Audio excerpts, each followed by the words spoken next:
LinkedIn believes B2B marketing can be B2 brilliant, B2 bold, and B2 breakthrough.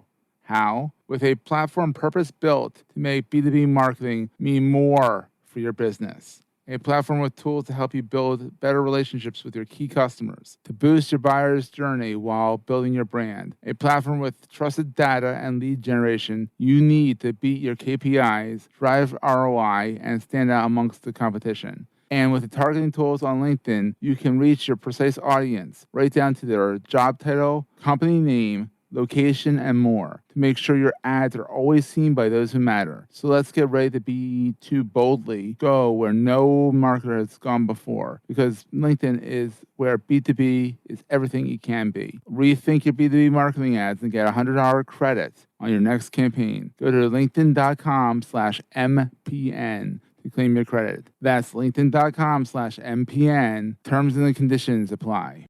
Entrepreneurs Enigma is a podcast for the ups and downs of entrepreneurship. It's got the wins and the fails that we all face being entrepreneurs, and how we learn from adversity. Every week I talk to a different entrepreneur with a story to tell. I'm Seth Goldstein. Come with me on the journey. This is Entrepreneurs Enigma. Let's get started.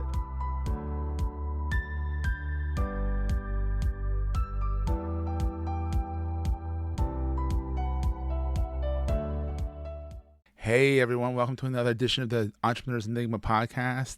Today I am here with Chris Gittings of Cogent Connections. Chris and I have done work together. Chris is a LinkedIn expert.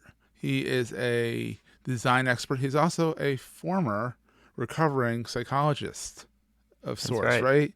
Yep. Were you a psychologist or were you like a behavioral scientist? That's a good question. I did work that straddled both of those areas. Okay. As far as my actual work experience, I worked with kids with ADHD, Okay. running a behavioral therapy program. So make that as you will, right? You were at the Cleveland Clinic at that point, right? I work at the Cleveland Clinic, and I'd recommend it. It's one of those things where it's kind of like, folks go into the military and the first thing they do is to go through boot camp. That was my boot camp for psychology, and it's good. The thing about boot camp is it's designed to dismantle you and build you back again. Absolutely, right? Yeah. Into a new person. And I recommend that every person take on an experience in their lives that allows them to do that. And I think for each person it might be different depending on what their goals are. Well, that's great because I know you in the previous, we had actually recorded this prior, but technology wasn't agreeing with us. And you had said Right. that there was times of burnout because you were really put through the ringer because you had to work long hours and sometimes you slept in your car and all that. So tell us a little bit about that. So, the program I was a part of, the way it worked is it took some of the most challenging kids with ADHD and put them together in this program, this behavioral treatment program. And the idea behind it is to say that a lot of these behaviors we see from kids who really struggle in school with ADHD is they have a lack of social awareness and a lack of self-awareness. And when you're able to provide that support to them through an external means, through a behavioral feedback program, they are better able to become self-aware and adjust their behaviors accordingly. So you went to Case Western Reserve in Cleveland, hence there's when you ended up at the Cleveland Clinic. So how did you find your way into Cogent Connections? Which is more marketing and connecting people on LinkedIn and helping business owners get the most out of LinkedIn. I haven't really been a fan of what people think of when they think of the words lead generation. Mm-hmm. Folks think of lead generation as really focused on helping people close deals immediately and not much else.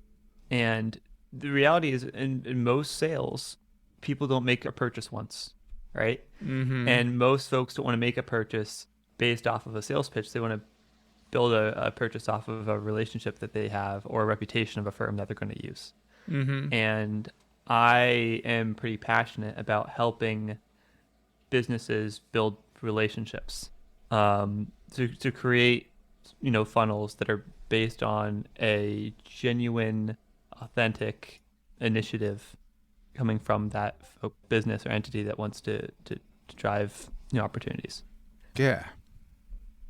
So that's motivating to me, and it's fun. Every day I'm talking with different people with really different interesting situations that they're trying to navigate in their businesses, and kind of helping them workshop how to translate what their goals are to a way of building their funnel that adds value and ensures that they have a client base they enjoy working with, and that's going to help them scale and meet their goals. And I can vouch for this firsthand because Chris has been helping me get people, entrepreneurs and startup founders on the program, and he's done a superb job, him and his team. So I can vouch for that. We're going to take a quick break, hear from our sponsors, and get right back to the show. LinkedIn believes B2B marketing can be B2 brilliant, B2 bold, and B2 breakthrough. How? With a platform purpose-built to make B2B marketing mean more for your business. A platform with tools to help you build better relationships with your key customers, to boost your buyer's journey while building your brand. A platform with trusted data and lead generation you need to beat your KPIs, drive ROI, and stand out amongst the competition. And with the targeting tools on LinkedIn, you can reach your precise audience right down to their job title, company name, location, and more to make sure your ads are always seen by those who matter. So let's get ready to B2 boldly go where no marketer has gone before, because LinkedIn is where B2B is everything it can be. Rethink your B2B marketing ads and get $100 credit on your next campaign. Go to linkedin.com/MPN to claim your credit. That's linkedin.com/MPN. Terms and conditions apply. So Chris, what's the best thing about being an entrepreneur? I think one of the things that makes entrepreneurship really fun is you own all your successes and failures. And part of being an entrepreneur is failing a lot. It really it provides color and contrast that allows the successes to really feel incredible. And I think you learn very quickly as an entrepreneur, particularly from your failures.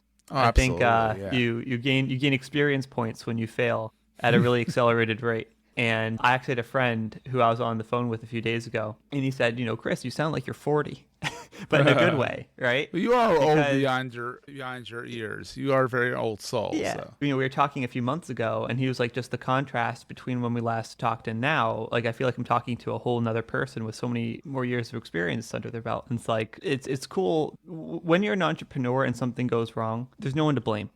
No, except for yourself, yeah. Exactly. So it really forces a lot of introspection, a lot of personal growth. It allows you to isolate the things that go on in your life and really identify the root causes of your challenges in a way that are much more difficult when you're part of a larger cog, or when there's an easy target, like, oh, it's my corporate overlords who are preventing me from being successful. Yeah, or, there's no one to blame but yourself. It's my spouse, or whatever it is. I think that's great. And I also like how, as an entrepreneur, you can have a idea one day, like on a Tuesday. You're like, oh, I've got this one thing I want to try out. And then you can just do it. Yeah. If a friend says, that's right. If a friend says, oh, you want to take a trip next week to go see Niagara Falls? You can say, well, I'll rearrange my schedule and I'll join you. Right. Exactly. It's a good thing. Yeah. Yeah. So it's just an amplification of risk and responsibility and reward. So exactly. I guess the 3 R's, right? And it's not for everybody, but if folks are looking to amplify those facets of their lives, then entrepreneurship could be a path for them. What's the scariest thing? I would say it's not necessarily your business failing. And there definitely is a major fear. But beyond that, I think, at least one of my core fears is, again, when we talk about responsibility, what does that actually look like? Mm-hmm. It's responsibility for your business, sure. But it's also responsibility for your employees, for your clients, to yourself, to your investors, to any stakeholders in your business. And oftentimes for most entrepreneurs, that's a huge number of people. That also includes your spouse and your kids, potentially. That sense of responsibility is sometimes paralyzing, right? Just because you're so afraid of letting those people down. And so I think that's at least personally, that's one of my biggest challenges, is just caring so much about all the people who are essentially trusting me with a part of themselves and wanting to do right by them. And that can be motivating and paralyzing, depending on the day or the hour or the context. Or the moment. Yeah, exactly. Yeah. But I think probably like my biggest nightmare is just really disappointing those people. Yeah, I get that. Yeah. So what's the most important thing to carry with you all the time? That's a good question. That's a very good question. I was going to joke and say like your phone. Well, a lot of people say their phone because everyone's lives are on Yeah. the phone now, and it's not wrong. It's not a bad question. I mean, people go really Yeah. deep. Some people go say, "Hey, my phone," because I can't live without it. So Yeah. I might actually say one of the most important things is to not, there shouldn't be anything you're always carrying with you. Because if you're going to survive as an entrepreneur, you need to have moments where you're able to let everything go. mm-hmm. Right. And there are times where I'll like, be hanging out with some friends or I'll be like taking a drive and I'll make a point of just being present in the moment. And just, in those moments, I could be a farmer or I could be a taxi driver for all I know, right? It doesn't matter. The thing with being an entrepreneur, again, is your business never turns off, right? So it seems super fun Yeah, running a exactly. business. And it is super fun. It's everything you could imagine it would be from the outside, but it just never stops. It never does. It's like, imagine like being the president of the country. We've all dreamed about like, oh, what would it be like to like run a country? Some right? people do. Yeah, we've all thought about it at some point. Just like Yeah. not because you want to, but just like, oh, I'm curious, right? And you have to imagine like their jobs are going all the time. They're being waken up in the middle of the night when they're needed for. It's just it never stops. It And I never think does, that's yeah. the thing. Because when you look at like the president's job, there's this whole phenomena where folks go into office with looking healthy and they come out with like gray hair. You and look looking at like they've Obama. aged He much went in as more. a kid. He came out like an old man. Exactly, right? So it's like, what's causing that? I don't think it's actually the intensity of the work itself. I think it's just its ubiquity, the fact that it just never ends and it grinds you down because you just can't get away from it. And I think Yeah. entrepreneurs, it's the similar principle applies, where you've got the combination again of incredible responsibility mixed with no rest, no breaks, right? Yeah. And you need you honestly don't need to take breaks. You don't need to rest, but you're going to be a whole lot better off if you do. So you should try to figure out how you can separate yourself from your work in some facet of your life, and or you're able Absolutely. to make those moments. So, Chris, where can people find you online? Where's your watering hole of choice? LinkedIn, of course. So yeah, I am Christopher Gittings on LinkedIn, and I'll accept invites from anyone who says that they found me here. And that's a great place to initiate a relationship with me. That's awesome. Great, Chris. Well, thank you so much for being on Entrepreneurs Enigma. I really appreciate it, bud. Absolutely. Pleasure being here. That was a great show. Hey, if you're enjoying Entrepreneurs Enigma, please give us a review on the podcast directory of your choice. We're on all of them. And these reviews really help others find the show. Also, if you're getting value from the show and want to buy me a coffee, go to the show notes and click on the link to help me stay awake while I bring you more great episodes to your ears. That's in the show notes, and I look forward to the next episode. Take care, guys.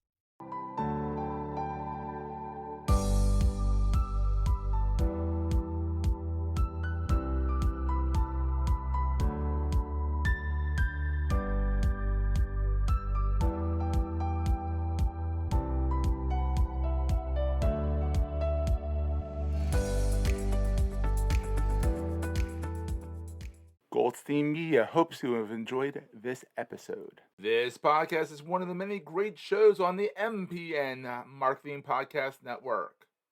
You may know you're listening to this show along the Marketing Podcast Network, but did you know there are other great shows on MPN to help your business? Dan Farkas hosts a great podcast called The Strategic Communicator. Dan, tell us what these fine folks will hear when they listen. Jason, it's pretty simple. The Strategic Communicator podcast talks with industry leaders about emerging trends and how we can use various forms of communication to make the world a better place. Anyone listening will leave with tangible ideas you can use to help with your PR and marketing efforts. Amazing. Where can people subscribe? Easy. You can go to passpr.com. You can find the show at marketingpodcast.net or just search the Strategic Communicator with Dan Farkas wherever you get your podcast. You heard him, folks. Go get it. This podcast is heard along the Marketing Podcast Network. For more great marketing podcasts, visit marketingpodcasts.net.